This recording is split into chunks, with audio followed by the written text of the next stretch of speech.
నారాయణమూర్తి గారిని మనం కాపాడుకోవాలి, నారాయణమూర్తి సినిమాని ఆదరించాలని చెప్పినందుకు ఈ సభని నిజం చెప్పాలంటే ఈవేళ నేను మీటింగ్ పెట్టింది కేవలం కాసిం గారి వల్లే. కాసిం గారు రీసెంట్గా నా సినిమా చూశారండి, బ్రహ్మాండంగా మెచ్చుకున్నాడు. ఆయన మెచ్చుకోవడమే కాదు, నారాయణమూర్తి గారు మీ సినిమా మీద మేము రౌండ్ టేబుల్ సమావేశం పెడతాము అని ఆయన అనడం, మీ సినిమాను మేము ఎంకరేజ్ చేస్తాం, ఇలాంటి సినిమాను ఆదరించాలి అని చెప్పడం.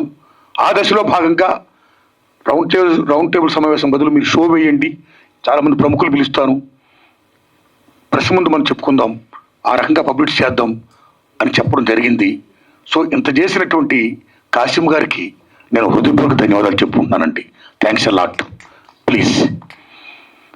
తర్వాత మన సారు అద్దంకి దయాకర్ గారు, నేను గవర్నమెంట్తో మాట్లాడి ట్యాక్స్ ఇప్పిస్తాను, ట్యాక్స్ లేకుండా చేస్తాను అన్నారు.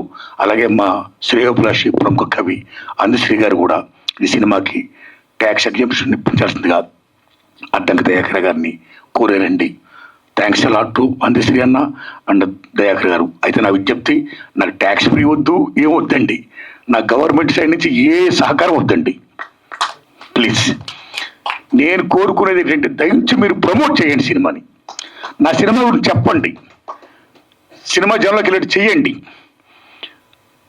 జనాన్ని చూడమని చెప్పండి. ఏమాత్రం సినిమా బాగుంటే జనాన్ని కనెక్ట్ అయితే సినిమా సక్సెస్ అవుద్ది. ఆ హెల్ప్ చేయండి, దట్స్ వాట్ ఐ వాంట్. అలాగే పెద్దలు కుమారస్వామి గౌడ్ గారికి, సత్యనారాయణ గారు, ఆయన నిజంగా ఆయన ప్రైమ్ 9 టీవీ న్యూస్లో బ్రహ్మాండంగా ఈ కార్పొరేట్ ఎడ్యుకేషన్ మాఫీ మీద బ్రహ్మాండంగా ఫైట్ ఇస్తున్నాడు ఆయన, సెల్యూట్. సో నా సినిమా ఏదన్నట్టు మెచ్చుకున్నాడు, ధన్యవాదాలు వారికి. అలాగే పెద్దలు నాగేశ్వరరావు గారికి, తమ్ముడు విక్రమ్ గౌడ్ గారికి, ప్రొఫెసర్లు బ్రహ్మాండంగా మాట్లాడారండి, ధన్యవాదాలు మీకు. సినిమా గురించి బ్రహ్మాండంగా చెప్పారండి. తమ్ముళ్ళరా, విద్యార్థి నాయకులరా, తమ్ముళ్ళరా, మీ అందరికీ నా ధన్యవాదాలండి. తమ్ముడు శభాష్, బాగా మాట్లాడారు, శభాష్. సతీష్ అన్న చాలా హెల్ప్ చేశారు, వందనాలు మీకు. మీడియా మిత్రులారా, ఇంతసేపు మీరున్నారు నా కోసం, నా సినిమాను ప్రమోట్ చేయండి. ఎందుకంటే ఇందాక అందశ్రీ గారు చెప్పినట్టు ఇలా సినిమా తీస్తుడు, రిలీజ్ చేస్తుడు, పబ్లిష్ చేస్తుడు. పబ్లిష్ అనేది మోస్ట్ ఇంపార్టెంట్. పబ్లిష్ అనేది లేకపోతే జనం సినిమాకి థియేటర్ రారు. కాబట్టి మాకు జనానికి మధ్య వారసులు ఎవరంటే మీ మీడియా వారే. కాబట్టి దయించి నా సినిమాని ప్రజలు తీసుకుని వెళ్ళండి, మీ దండం పెడుతున్నా. స్కామ్ అంటే ఉద్యోగాలు కుంభకోణం, ఎంత దూరం ఉంటే స్కామ్. సాక్షులు ఇప్పటికీ 100 మందికి పైగా సాక్షులు చంపేశారు. Still that case is going on. ఉద్యోగాలు స్కామ్, ఉద్యోగాలు అమ్మేసుకోవడమే. అర్హులు లేకుండా అనర్హులకి, ఎవరికి డబ్బులు ఇచ్చారో వారికి ఇచ్చుకుంటూ బీభత్సలు స్కామ్ చేశారండి.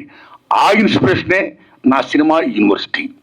ఆ తర్వాత మన భారతదేశంలో ఈవేళ ఎప్పుడైతే విద్య ప్రైవేటీకరణ మ్యాక్సిమం అయిపోతున్న దశలో ప్రైవేట్ కాలేజీలు వచ్చేస్తున్నాయో, కార్పొరేట్ కాలేజీలు వచ్చేస్తున్నాయో, మా కాలేజీలో చదివిన వాళ్ళకే నెంబర్ 1 నుంచి 1000 ర్యాంకులు ఫస్ట్ మేమే అని చెప్పుకోవడం కోసం ఒక పబ్లిసిటీ, ఒక మీడియా గోళ, విభజించినటువంటి లీలా, పేపర్ మొత్తం యాక్టివిజం యాడ్స్, ఒక్కొక్క యాడ్కి lakhs of rupees. How they are giving, how much they are earning and how much they are doing business with education. ఇలాంటి దశలో మా కాలేజీలో చదివిన వాళ్ళకే ర్యాంకులు రావాలని ఒక కృత్రిమ థాట్స్తో, ఒక పేపర్ లీకేజ్ చేస్తూ విద్యా వ్యవస్థను భ్రష్టు పట్టిస్తున్నారు. సో ఆ రకంగా మన రాష్ట్రంలో కాదు, భారతదేశంలో చాలా రాష్ట్రాల్లో ఇవాళ పేపర్ లీకేజ్ జరుగుతున్నాయి కాలేజీ డేస్లో. కాలేజీ డేస్ అయిపోయిన తర్వాత మనందరూ ఎక్కడికి వెళ్తామండి? ఉద్యోగాలకు వెళ్తాం. ఉద్యోగాలకు వెళ్తుంటే ఏ పబ్లిక్ సర్వీస్ కమిషన్ ఎగ్జామ్ రాయాలనుకుంటే అక్కడ కూడా మా కోచింగ్ సెంటర్లు చదివిన వాళ్ళకే ఉద్యోగాలు వస్తాయి అని ఒక నోషన్తో, ఒక వ్యాపార దృక్పథంతో ఒక మాఫియా తయారైపోయి అక్కడ కూడా పేపర్ లీకేజీలు అండి. సేమ్ ఉదాహరణ తీసుకోండి, రీసెంట్గానే ఎంబీబీఎస్ పిహెచ్డి రాసిన వాళ్ళు చాలా మందికి నీట్ విషయంలో మీకు గుర్తుపెట్టుకుని తమ్ముళ్ళరా, గుజరాత్లో బీభత్సంగా పేపర్ లీకేజ్ జరిగిపోయాయి.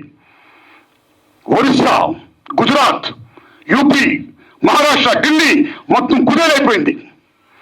ఇంత పేపర్ లీకేజ్ జరిగిపోతుంటే కేంద్ర ప్రభుత్వం ఏం చేస్తుంది, రాష్ట్ర ప్రభుత్వాలు ఏం చేస్తున్నాయి? ఎందుకు ఎడ్యుకేషన్ మినిస్టర్స్, ఎందుకు సిస్టమ్, ఎందుకు కాన్స్టిట్యూషన్? కాబట్టి పేపర్ లీకేజ్ జరగకూడదు, విద్యను మనం కాపాడుకోవాలి అనే అంశాన్ని నేను ఫీల్ అయ్యి చిత్రమే ఈ యూనివర్సిటీ పేపర్ లీక్. కాబట్టి ఈ విద్యార్థులు, తల్లిదండ్రులు, ఉపాధ్యాయులు అందరూ చూడాలి, అన్నింటిని మించి ప్రభుత్వ విద్యా విధానాన్ని బలోపేతం చేయాలి అని ముఖ్యంగా చెప్పారు సినిమాలో. ఈ ప్రైవేటైజేషన్, కార్పొరేటీకరణ, ఈ మాఫియా దందాలు, ఈ ఎడ్యుకేషన్ సిస్టమ్ ఉండకూడదు. మొత్తం రూల్ చేయాలి.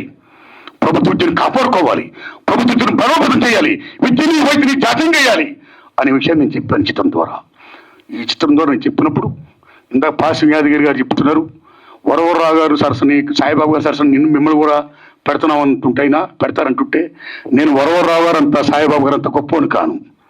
నేను మామూలు మనిషి, నేను కామన్ మ్యాన్. నేను నా రూట్లో నా పని చూసుకుంటా. ఇక నా విజ్ఞప్తల్లా ఏంటంటే, ఈ సినిమాని నేను ఆగస్టు 22వ తారీఖున రిలీజ్ చేస్తున్నానండి. ఆగస్టు 1 కదండి, ఆగస్టు 22 అండి. దయించి సినిమాని చూడండి, ఆదరించండి. ఏమాత్రం బాగున్నా 10 మందికి చూడమని చెప్పండి. ఇంకా ఇలా చిత్రాలు తీయడానికి నాకు మంచి శక్తిని ప్రసాదించండి. ఇదే నా విజ్ఞప్తి అండి. ధన్యవాదాలు మీకు.